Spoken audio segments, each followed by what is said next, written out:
Good day everyone, and especially to our lovely professor, Mrs. Carmen Padjernos. Welcome on our podcast. I am Jake Spitz Espiritu, the leader of Group 2, together with my groupmates.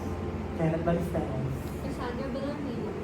Arian Magbanwa, Ashley Retiro.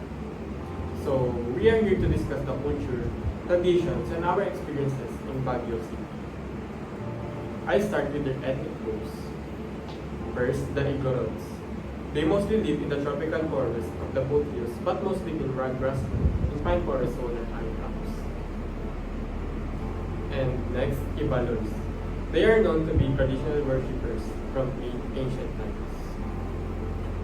So, Baguio have a lot of practices such as their clothing styles, tourist attractions, and etc. So, how about you, Kenneth? Do you have something to say about the city of Baguio? Yes, speaking of Tigron, I am amazed on their fashion, which is the tapis and bahag. So let's start the tapis. The tapis is a moving around skirt, traditionally worn by women, particularly in the Cordillera and other indigenous communities. The garment serves as a symbol of femininity, dignity, and identity within the community. Like the bahag, the colors and patterns and designs of a tapis convey cultural meanings, often reflecting a woman's status, family or tribal. Adoration, the process of weaving the tapis. So next, the bahag. The bahag is a traditional line cloth worn by men in various indigenous groups, which such as the Ifugao, Kalinga, and Tondo. Wearing a bahag is a marked cultural identity and pride, symbolizing connection to ancestral heritage and traditional values. Historically, it was practical for the mountain lifestyle, as it allows freedom of movement for activities like farming and hunting, the intricate patterns and vibrant. So how about you, Aryan? So what do you know about the province of Baguio? When I went to the Baguio City, we stayed at my auntie's house and tried the strawberry taho, and I think it tastes delicious.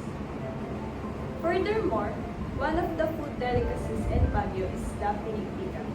It is a typical meal from the Cordillera area of the Philippines.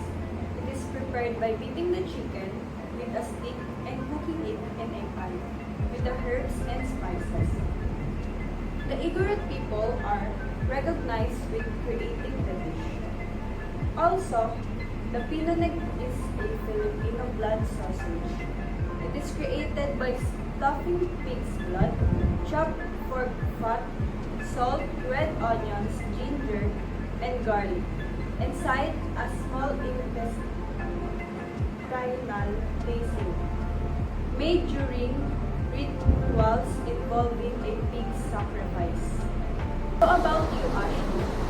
The tourist attractions I already visited is first is Grand Camp High. It's a now mountain resort filled with hiking trails, picnic areas, and golf course. It is a great stay for nature lovers or looking to explore Baguio's forested areas, and I really enjoyed the fresh mountain air. Second is Strawberry Farms, just a short drive from Baguio.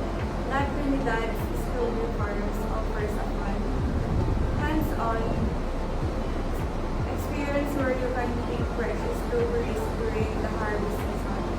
This is a must visit for foodies and families. And how about you, guys?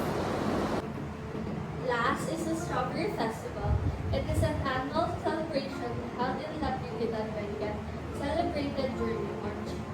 This festival honors La Trinidad's vibrant strawberry farming industry and is a way to promote the town's status as the strawberry capital of the Philippines. So, we hope that you learned something on our podcast. That's all. Thank you.